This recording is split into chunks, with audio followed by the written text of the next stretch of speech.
နန်းတက်ပြီးပထမဆုံးညမှာတဲ့ဘရင်တိုင်းဟာအကြောင်းရင်းမရှိပဲတေဆုံးသွားကြပါတယ်ဒီလေးဝက်စမ်းကျဲတဲ့တေဆုံးမှုရဲ့နောက်ွယ်မှာဘာရှိနေတာလဲဟိုးရှိရှိတုန်းကရွာလေးတရွာမှာမောင်ပေါကြိုင်လို့ခေါ်တဲ့လူငယ်လေးတယောက်ရှိပါတယ်သူကခွန်အားဗလာကောင်းပေမဲ့ပညာသင်တဲ့နေရာမှာတော့အယမ်းကိုညံနေပါတယ်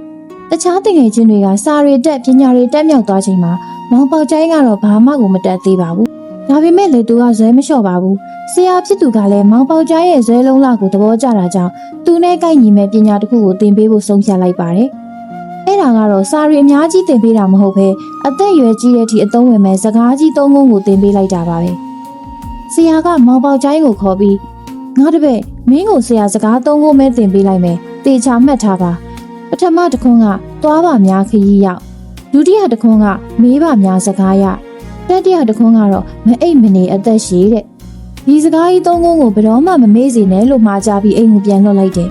မောင်ပေါကြိုင်လဲဆရာစကားသုံးခုကိုရေရွရင်းနဲ့အိမ်ကိုပြန်လာခဲ့ပါတယ်အိမ်ရောက်တော့မိဘတွေကငါသားလေးဘာပညာတွေတက်ခဲ့လဲလို့မေးတဲ့အခါအဲ့ဒီသုံးခုကိုပဲရွတ်ပြလိုက်တာပေါ့မိဘတွေကလည်းစိတ်ပြက်ပြီးသူ့ကိုအိမ်မော်ကနေနှင်းချလိုက်တော့တယ်အိမ်ကနေဆင်းလာရတဲ့မောင်ပေါကြိုင်ဟာသွားစရာနေရာမရှိတာနဲ့သွားပါများခရီးရောက်ဆိုတဲ့ဆရာရဲ့ပထမဆုံးစကားကြီးကိုသတိရပြီးအနားမနေပဲဇွဲရှိရှိနဲ့ဆက်လျှောက်သွားလိုက်တာနောက်ဆုံးမှာတော့ကြီးကျယ်ခမ်းနားတဲ့တကောင်းပြည်ကြီးကိုရောက်ရှိသွားပါတော့တယ်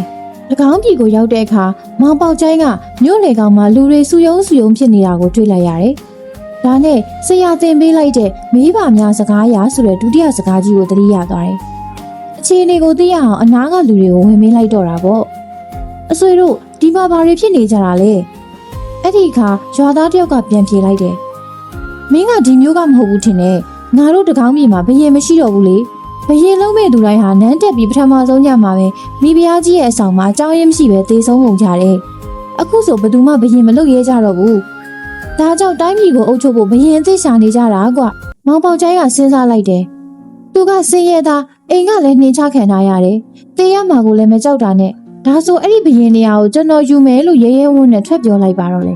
လူတွေအားလုံးအံ့ဩသွားကြပြီးသူ့ကိုနန်းတော်တွေကိုခေါ်သွားကြတယ်မူးမက်တွေကလည်းဝမ်းသာအားရနဲ့မောင်ပေါကြိုင်ကိုမိဖုရားကြီးနဲ့လက်ထပ်ပေးပြီးတကောင်းဘယင်ဖြစ်တင်မြောက်လိုက်ကြပါတော့တယ်အဲ့ဒီညမှာပဲမောင်ပေါကြိုင်တယောက်မိဖုရားကြီးရဲ့အဆောင်ကိုရောက်သွားတော့တယ်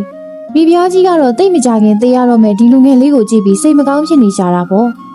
ညနေလာတဲ့အခါမိဖုရားကြီးလည်းအိပ်ပျော်သွားတော့တယ်မောင်ပေါကြိုင်လည်းတနေ့ကုန်ပင်ပန်းထားတော့အိတ်ချင်လာတာပေါ့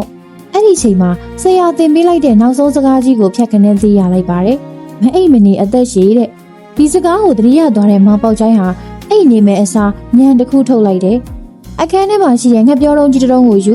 ဆောင်းနဲ့တီချဖုံးပြီးလူတစ်ယောက်အိတ်နေတဲ့ပုံစံမျိုးလှုပ်ထားလိုက်တယ်သူကိုယ်တိုင်ကတော့တန်လျက်ကိုကင်ပြီးတကားခွေမှာပုံနေလိုက်တာပေါ့၎င်းရန်ချိန်လဲရောက်ရောတည်င်းပေါက်ကနေအလွန်ကြီးမားပြီးကြောက်စရာကောင်းတဲ့ငကားကြီးတစ်ကောင်ဝင်လာပါတော့တယ်တကယ်တော့မိဖုရားကြီးကိုကြိုက်နှစ်သက်နေတဲ့ဒီငကားကြီးကညတိုင်းလာပြီးဘရင်အစ်စ်တွေကိုကြိုက်တက်နေခဲ့တာပါငကားကြီးဟာဂရေမော်မှာဆောင်းချုံထားတဲ့ငပြောလုံးကိုမောင်ပေါကြိုင်အမတ်နဲ့အရှင်ပြင်းပြင်းပေါက်ချလိုက်ပါတော့တယ်ငကားရဲ့အဆွဲတွေဟာငပြောလုံးတွေကိုစိုက်ဝင်သွားပြီးရုံးမရဖြစ်နေတဲ့အချိန်မှာပဲပုံးနေတဲ့မောင်ပေါကြိုင်ကထွက်လာပြီးတန်လျက်နဲ့ငကားကြီးရဲ့ခေါင်းကိုအားကိုခုတ်ချလိုက်ပါတော့တယ်ကြီးမားလာတဲ့ငကားကြီးဟာနေရာမှာတင်ပွဲချင်းပြီးတိတ်ဆုံးသွားခဲ့ပါတယ်နောက်တစ်နေ့မနက်မိုးလင်းတဲ့အခါမူးမက်တွေကမောင်ပေါကြိုင်ရဲ့အလောင်းကိုလာသိမ်းဖို့ရောက်လာကြတယ်ဒါပေမဲ့သွေးရိုင်ထဲမှာတည်နေတဲ့ငကားကြီးကိုရက်ကြည့်နေတဲ့မောင်ပေါကြိုင်ကိုမြင်လိုက်ရတဲ့အခါအားလုံးအံ့ဩဝမ်းသာဖြစ်သွားကြပါတော့တယ်အဲ့ဒီနေ့ကစပြီးတကောင်းပြည်ကြီးဟာငကားရံကနေကဝေးသွားခဲ့ပြီးမောင်ပေါကြိုင်လည်းတကောင်းပြည်ကိုအုပ်ချုပ်တဲ့တရားဆောင်သောဘုရင်ကြီးဖြစ်လာပါတော့တယ်ဒီနေ့ရဲ့ပုံမြင်လေးကိုအဆုံးထိကြည့်ပေးတဲ့အတွက်ကျေးဇူးတင်ပါတယ်ဒီလိုမျိုးစိတ်ဝင်စားစရာကောင်းတဲ့မြန်မာပုံမြင်တွေနဲ့တမိုင်းကြောင်းတွေကိုဆက်ကြည့်ချင်တယ်ဆိုရင်တော့ဒီ channel လေးကို like and subscribe လုပ်ထားဖို့မမေ့ပါနဲ့နော်